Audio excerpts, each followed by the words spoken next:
안녕하세요. NIB 초대석 이나인입니다. 극지라고 하면 맨 끝에 있는 땅을 의미합니다. 지구의 맨 끝 땅, 남극과 북극에서 활발한 연구를 진행 중인 곳이 있는데요. 바로 극지연구소입니다. NIB 초대석 오늘은 극지연구소 김성중 부소장님과 다양한 이야기 나눠보겠습니다. 네, 안녕하세요. 안녕하세요. 극지연구소 부소장 김성중입니다. 네, 반갑습니다. 사실 극지라고 하면 보통 사람들이 가기 어려운 곳, 미지의 영역으로 불립니다. 그래서 극지연구소라고 하면 대단한 일을 하는 건 알지만 조금 생소하게 느끼는 분들도 많거든요. 극지연구소가 어떤 곳인지 소개 좀 해주시죠. 예, 극지연구소는 남극과 북극을 연구하는 정부 출연 연구기관입니다. 남극은 남이 60도 이남의 지역을 지칭하고요. 북극은 북위 66.5도 이상의 극한의 지역을 지칭하는데, 극지연구소에서는 이곳에서 일어나는 다양한 현상을 관측하고 실험하는 그런 일을 하고 있습니다. 지구의 과거와 현재를 연구하고 기후변화 대응과 함께 극지의 가치 창출을 위해 노력하고 있습니다. 네, 지구의 과거와 현재를 연구한다는 것 굉장히 또 의미 있는 일인 것 같습니다. 그렇다면 극지연구소는 언제 생겼고 또 어떤 목적으로 설립을 하게 된 걸까요?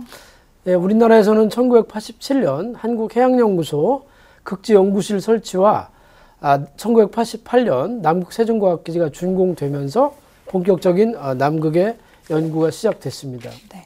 그리고 이후 2002년 북극 다산과학기지가 노르웨이 스발바르에 개소되면서 기후변화에 따른 극지에 대한 세계적인 또 관심이 올라가면서 우리나라 극지 연구가 활발히 시작됐다고 할 수가 있습니다.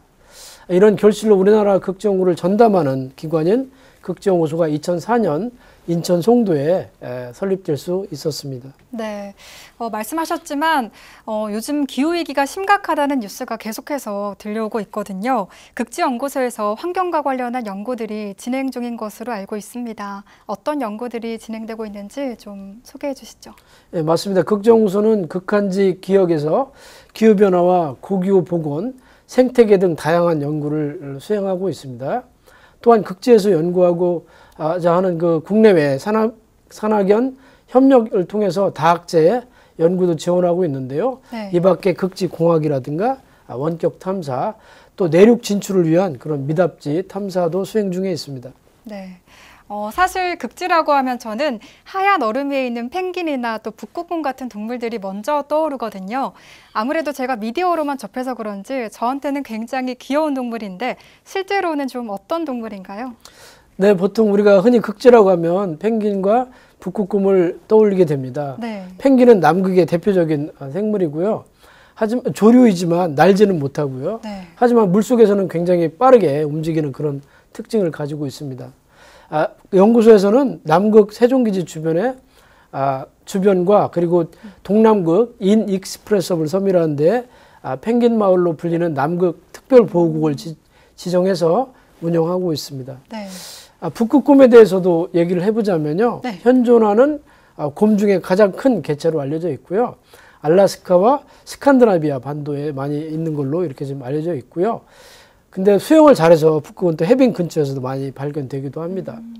그런데 극지연구에 있어서 북극곰은 사실은 멋있기도 하지만 네. 굉장히 위험한 존재이기도 합니다. 네. 그래서 북극 연구를 할 때는 북극곰의 감시자를 배치하거나 혹은 총기 교육을 받고 네. 총기를 휴대하고 다니면서 경계를 하기도 합니다. 네, 총기를 휴대할 정도로 굉장히 좀 위험한 동물이기도 한데 맞습니다. 부소장님께서는 직접 보신 적이 있으신가요? 저는 직접 만난 적은 없고요. 네. 북극곰을 이렇게 조우하는 것은 굉장히 위험한 일이기 때문에 네. 저는 직접 만난 적은 없습니다.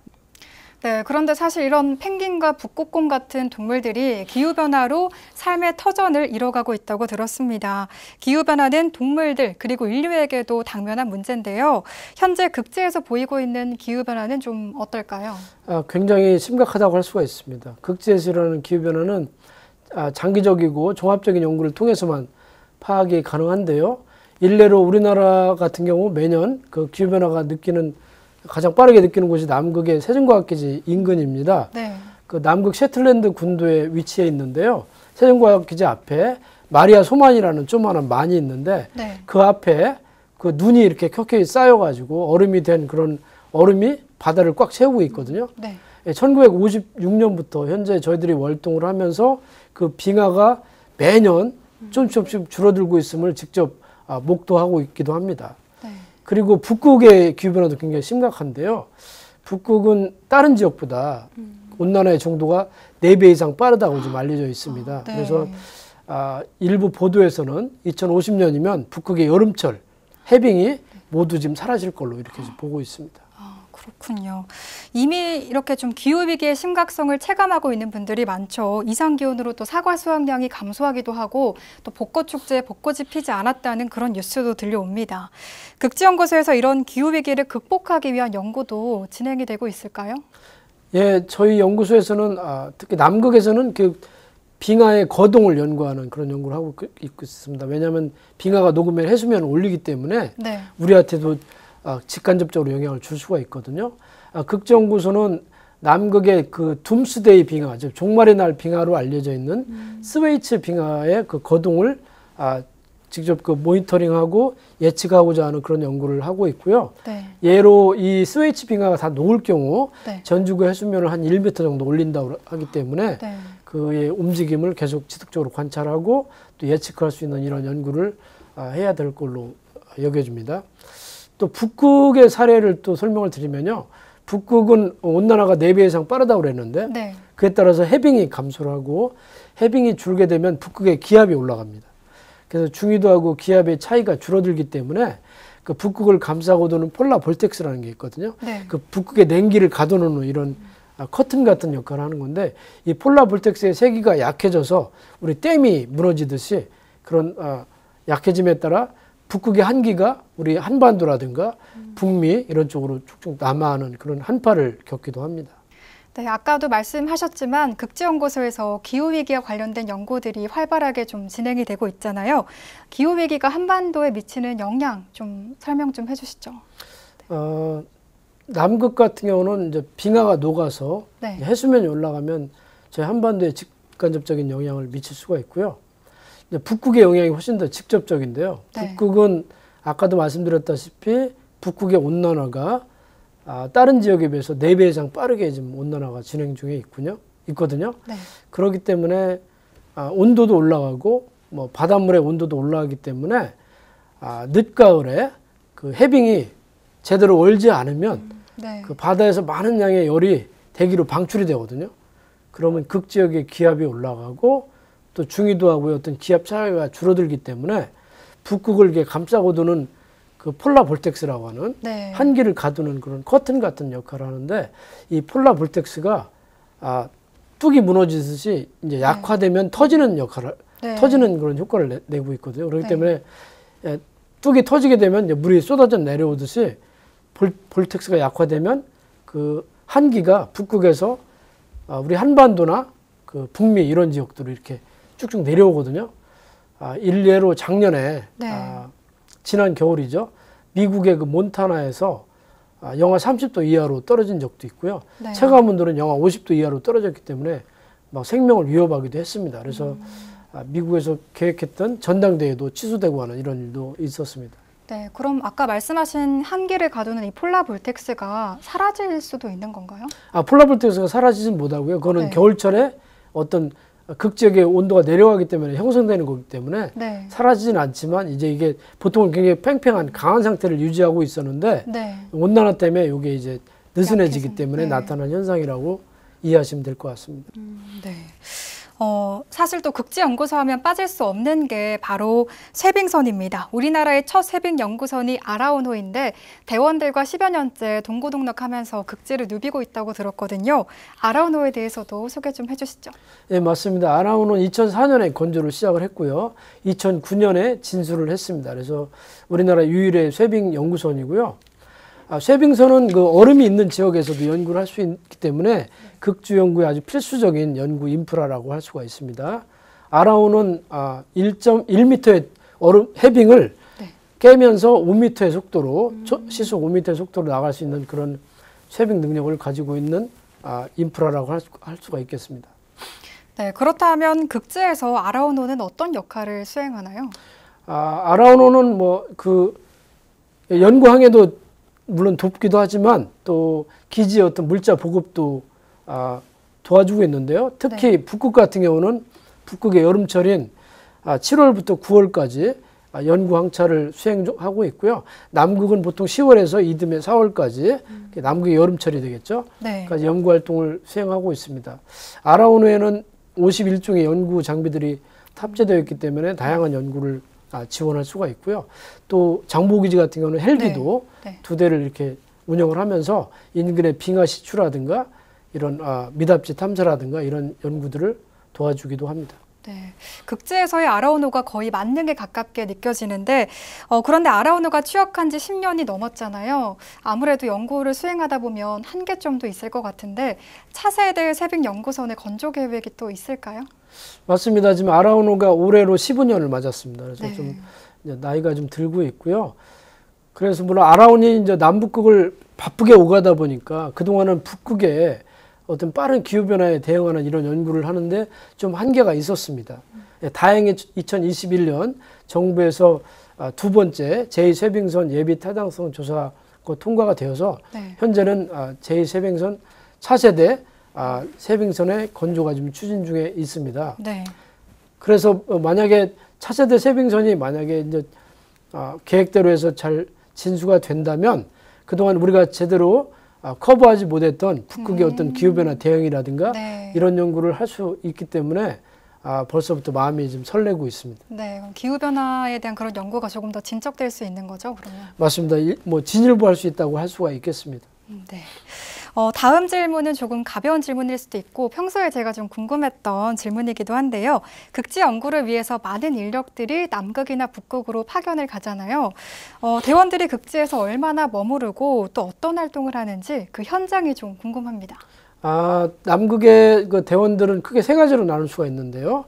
하계연구대원, 그다음에 월동연구대, 그리고 아라온을 승선해서 하는 그런 해양에서 연구하는 그런 연구원으로 구성되어 있는데요.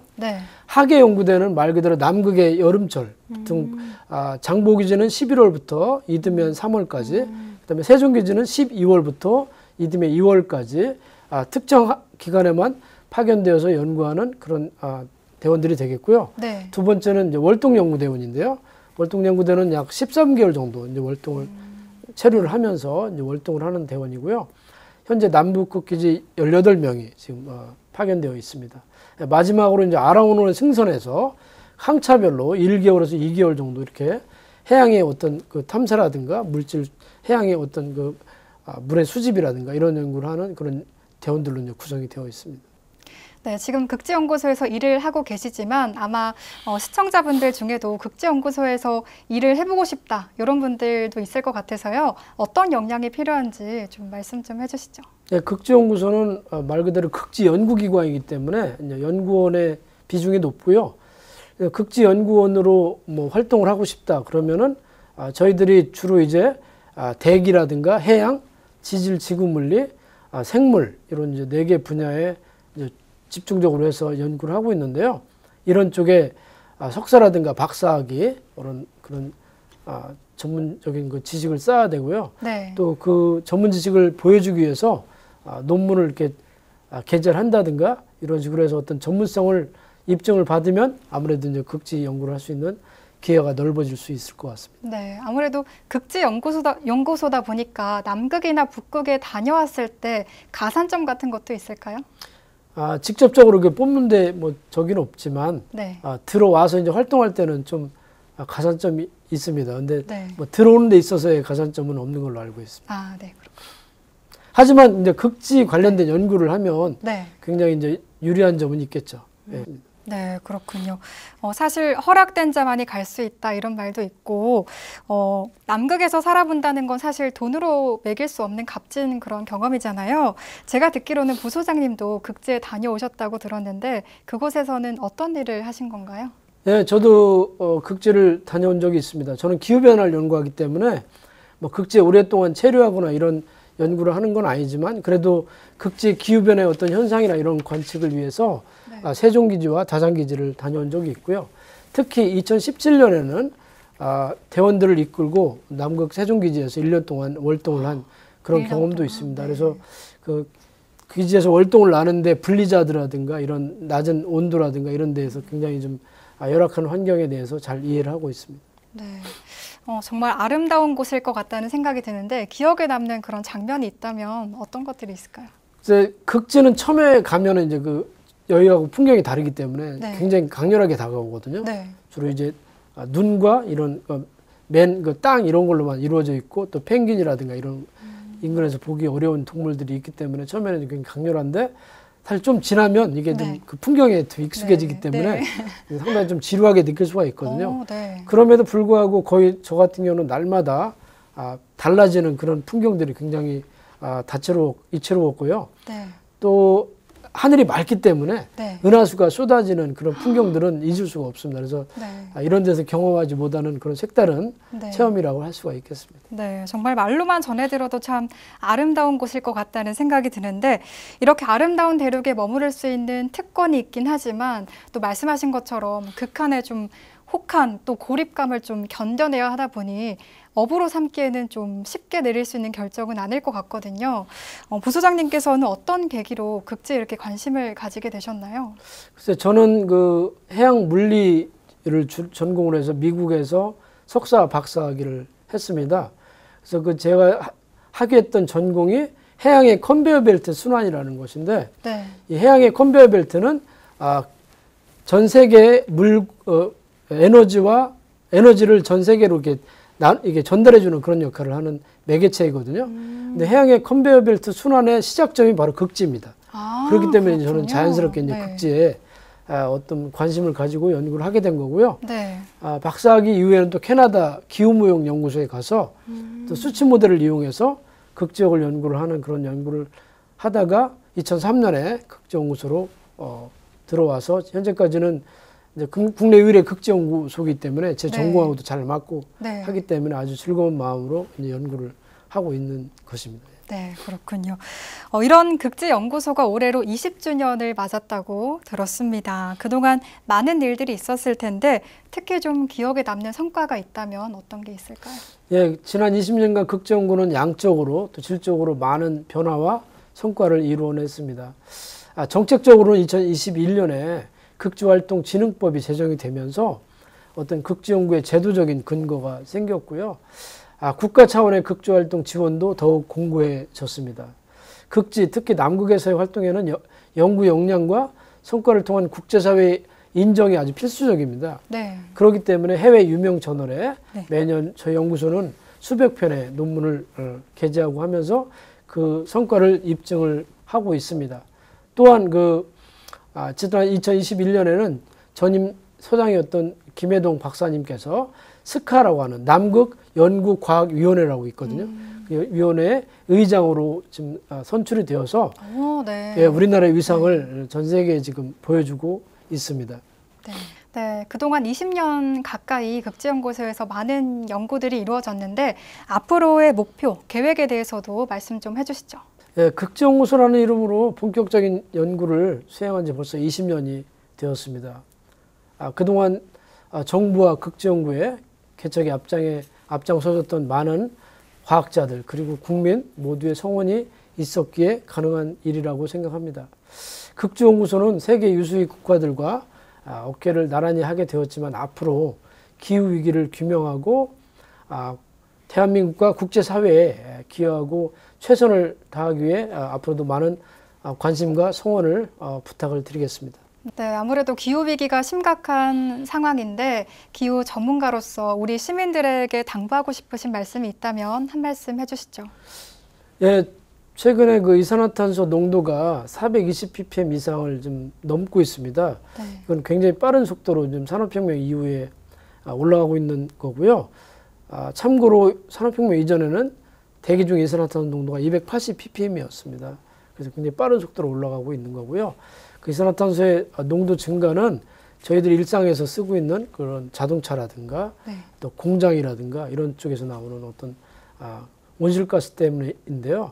그래서 궁극적으로는 그 온실가스가 증가하는 그 증가율을 좀 줄여야 되는 게 저희들의 임무입니다. 그래서 줄이기 위해서는 우리들이 뭐 매일 자동차를 타고 다니는 것보다는 대중교통을 이용한다든가 네. 또 짧은 거리는 또 자전거를 타고 다닌다든가 네. 하는 그런 일을 할 수가 있겠고요. 또 쓰레기 어떤 분리수거 이런 것도 뭐 온실가스를 좀 감축하는데 일조를 할 수가 있겠습니다. 하지만 그걸로는 좀 한계가 있을 수 있을 것 같고요. 네. 뭐 신재생 에너지 개발이라든가 이런 걸 통해서 화석연료를 대체하는 그런 노력이 또 같이 겸부되어야 가능할 것 같다고 생각합니다. 네, 우리 미래 세대를 위해서 다 함께 조금 더 경각심을 갖고 노력하는 게 필요할 것 같습니다. 네, 오늘 NIB 초대석에서는 극지연구소 김성중 부소장님을 만나봤습니다. 극지연구소가 올해 20살 생일을 맞았는데요. 기후위기 문제로 어깨가 더 무거울 것 같습니다. 앞으로도 극지연구소가 다양한 도전과 연구를 계속해서 이어나갈 수 있도록 많은 관심 부탁드립니다. 오늘 말씀 고맙습니다. 예, 감사합니다. 네, 오늘 NIB 초대석은 여기서 마치고요. 저는 다음 시간에 또 찾아뵙겠습니다. 함께해 주신 여러분 고맙습니다.